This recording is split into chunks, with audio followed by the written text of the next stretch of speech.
Okay, so I'm going to add a podcast here under new findings based on a report that just came out of the University of Manchester, which is cited here. We have looked at global warming targets and emission gaps, where the current policies take us, where NDCs take us, where there are conditional, unconditional NDCs, and the emission gaps to 1.5 degrees and 2 degrees centigrade targets.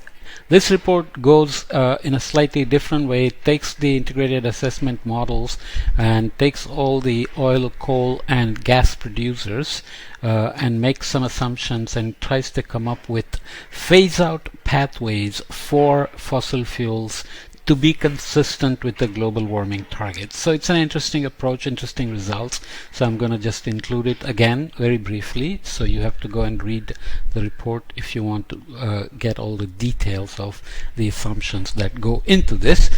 Seems a little prescriptive, and they stick to this idea of number of years left to meet the carbon gap, emission gap, which social scientists oppose, as I will show in a minute. For this research report, 3 scenarios based on AR6 carbon budgets have been selected to represent. So the report involves around 3 core scenarios based on different probabilities of not exceeding 1.5 degrees C and 1.7 degrees C by 2100 with respect to the Industrial Revolution, with different probabilities. A 50% chance of staying within 1.7 degrees C. This budget also gives a greater than 83% chance of staying within 2 degrees C as per the Paris Agreement. Very good. 50% chance of staying within or stabilizing at 1.5 degrees C. A 67% chance of staying within or stabilizing at 1.5 degrees C. I'm aware that there is a construction noise that's going on outside, but it's really hot today, so I'm going to leave the window open and see if the quality of sound is good enough. Okay, the headline budgets in AR6 are for all global CO2 emissions from the start of 2020 onwards, to cover the rest of the 21st century and beyond. Since this report is just coming out in 2022, they do some adjustments for 2020-2021 emissions with respect to AR6. So here are the scenarios: 50% chance of 1.7 degrees C, 50% chance of 1.5 degrees C, and 67% of 1.5 degrees C.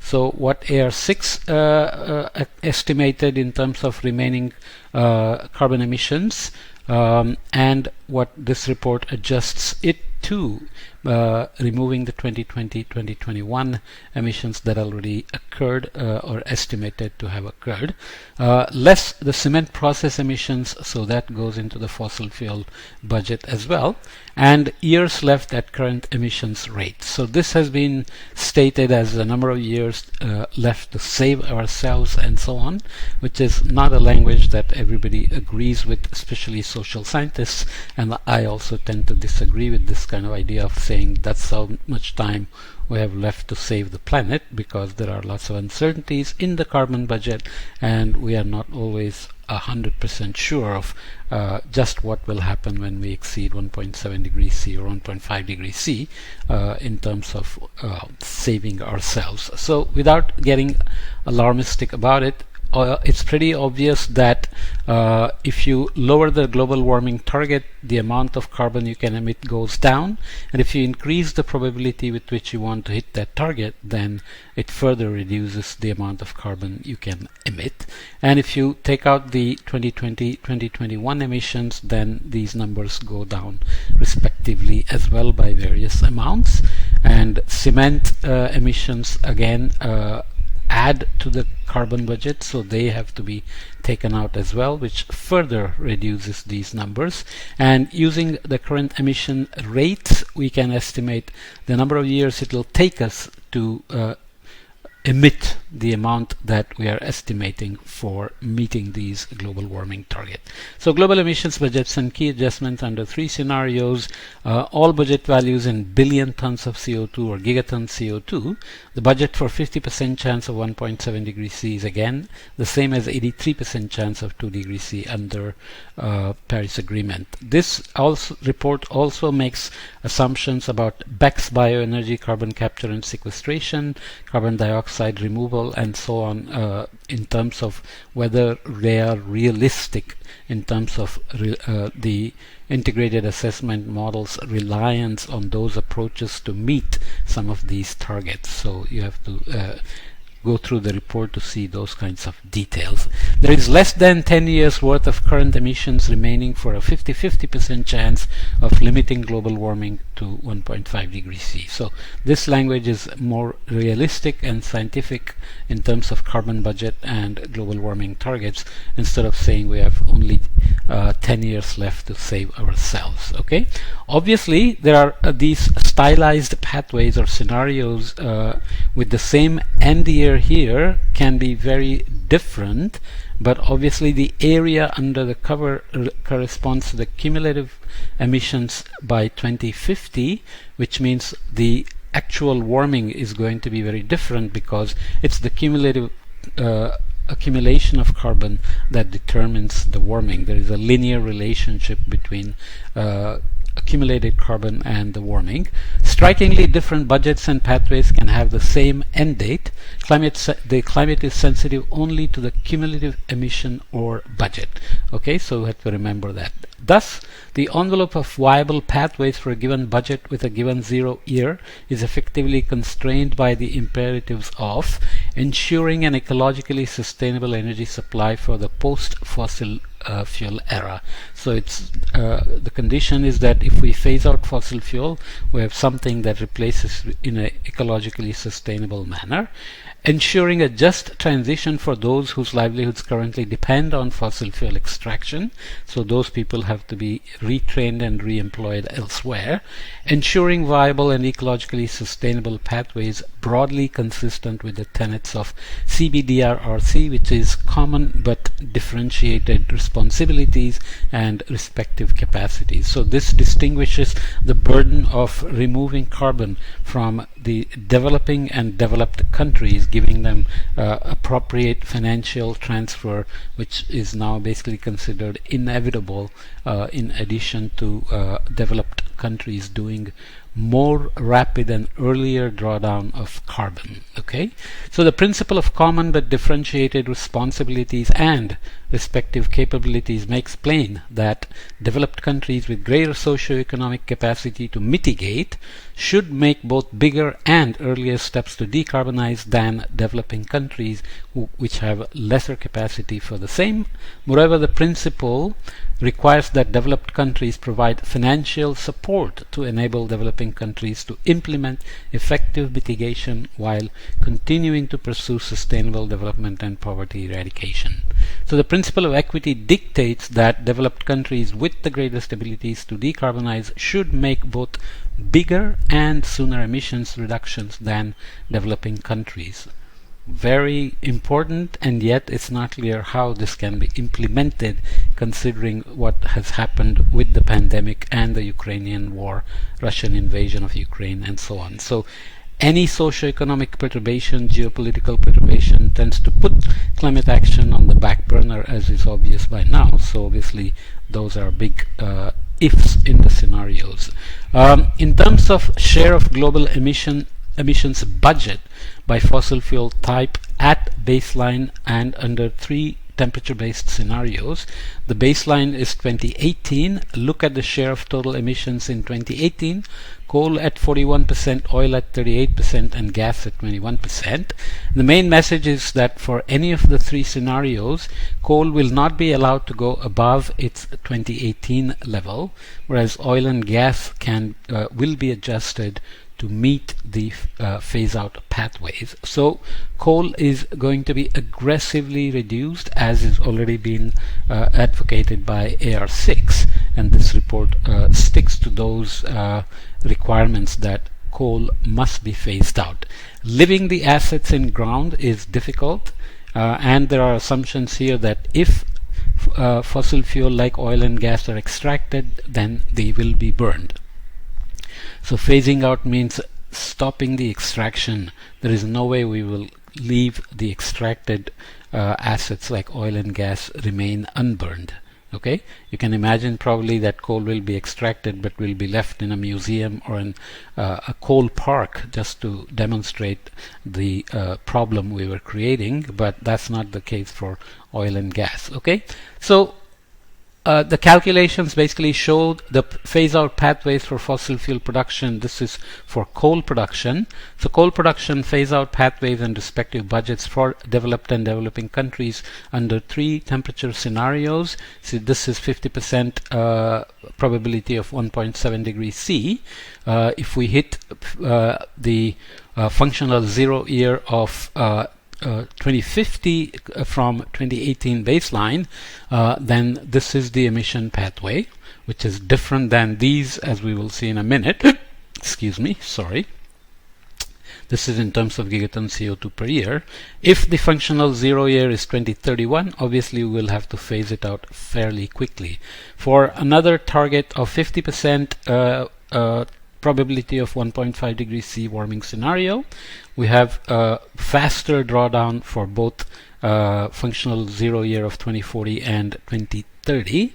And similarly, if we up the probability to 67%, then we need to drop down relatively fast. Functional 0 year has to go to 2037, and for this one has to go to 2030 in terms of developed and developing countries. So developed countries have to drop out much faster than developing countries in both cases, and these are the pathways provided by these calculations. Okay, so the coal pathway for a 50% chance of 1.7 degrees C are slightly different from the pathways for 1.5 degrees C budgets, in that developing countries' emissions from coal productions are held constant from 2022 until 2025. So they are given some room to adjust their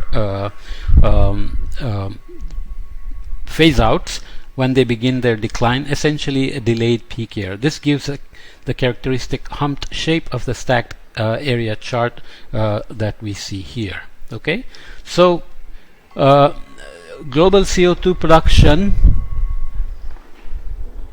global CO2 production budgets for coal and oil and gas combined in the 3 core scenarios. Budget in gigaton CO2 for 50% probability of 1.7 degrees C warming. Coal has 249 gigatons, oil and gas together have 422. If we reduce the global warming target to 1.5 C, the budget shrink quite rapidly here, almost almost 50%, and in both cases. And if we increase the probability of wanting to hit 1.5 degrees C, that budget shrinks further. So obviously these are budgets as of January 22, but obviously we will have lesser and lesser room to emit carbon as we want to hit stricter and stricter global warming targets. Okay, so this is just a way in which the countries that produce oil and gas are ranked either by top producers or share of national GDP, and producers by non-oil GDP per cap, or the ranking by non-oil GDP per capita, purchasing power parity of 2019 in US dollars, and by global production, top 33 by global percent of global production, and dependence on oil and gas. So there are rich oil producers like United States, which has a much smaller dependence on income from fossil fuel production, whereas there are other countries which rely much more on income from oil and gas. So these are considered in weighing the various phase out pathways, and they are ranked in this way, where you are looking at non-oil GDP per capita, purchasing power parity 100,000 current US dollars, and group 1, 2, 3, 4, and 5 are based on highest capacity, high capacity, medium capacity, low capacity, and lowest capacity. So you can see how the phase out is grouped. So grouping of producer country by non-oil GDP per capita, which allows them to assign phase outs based on their economic capacities to be able to phase out oil and gas. Obviously, you cannot just impose phasing out unless you provide alternative incomes for those countries that rely on oil and gas income, right? So altogether, phase out pathways for fossil fuel productions, combined oil and gas, for the 5 groups of countries under 3 core temperature scenarios. So these are the 5 groups by colors, and these are the 3 targets. Again, the main thing is that the rich countries have to phase out quicker for each scenario, and the target functional 0 year gets earlier and earlier as we increase the stringency of the global warming targets that we want to hit. Okay, the main messages are basically that for a 50% chance of not exceeding 1.5 degrees C, less than 10 years worth of emission space remains at current levels of production. This is not including the Earth system feedback, which may provide a strong negative feedback and allow more room for carbon, or could be a net positive feedback with warming and shrink the room remaining. So that has to be kept in mind. For a 50% chance of not exceeding 1.5 degrees C, coal production needs to be phased out in developed countries by 2030 and in developing countries by 2040. Oil and gas producing nations differ greatly in their dependence on income from production. Some of the poorest producers have very little income other than from oil and gas. Wealthier producers tend to have much more diversified economies, even when they are major producers of oil and gas, which allows them to phase out much more rapidly and play their role in common but differentiated responsibilities. Wealthier producers are still wealthy even when their revenue from oil and gas is removed. These are kind of the assumptions, honestly. For a 50% chance of 1.5 degrees C, the wealthiest producers or group 1 need to end production of oil and gas by 2034, while the poorest producers, which are group 5, have until 2050. Our findings suggest that the current proposals by governments of virtually all oil and gas producing nations place the world on course for exceeding 1.5 degrees C. For a 50% chance or a 50% or better chance of staying below 1.5 degrees C, production must start to reduce everywhere. There is no room in a 1.5 degrees C budget for any expansion of oil and gas production. In other words, we have already hit our peak production. There is a concept of peak oil as to when we may reach the exploitable reserves, but now this is saying that's not the option. That's not an option at all. That peak production is already past. There is not enough space left in the 1.5 degrees C global budget to be fully equitable in the treatment of poorest producers through later phase-out dates alone. Financial transfers will be essential to help poorer producers transition from oil and gas production quickly enough to stay below 1.5 degrees C. As I said before, the Russian invasion of Ukraine is already playing out many of the scenarios in terms of dependent countries, in terms of energy, like India, making all sorts of deals possible to protect themselves against oil shocks from the invasion. So geopolitics plays into all these sorts of actions that become necessary for surviving, let alone for growing economically. But we already know that geopolitical and socio-economic perturbations like the pandemic and wars will always push the climate agenda to the back burner. So how to stay focused and sustain the climate action is not an easy problem to solve. Nonetheless, having these sorts of model simulations, integrated assessment model simulations for phase-out pathways of fossil fuels adds to the emission gaps ideas that we have been discussing. How to implement these, of course, remains to be seen. Okay, so let's leave this here and then see what other new results we will keep finding under climate change science, climate change modeling, and climate solutions.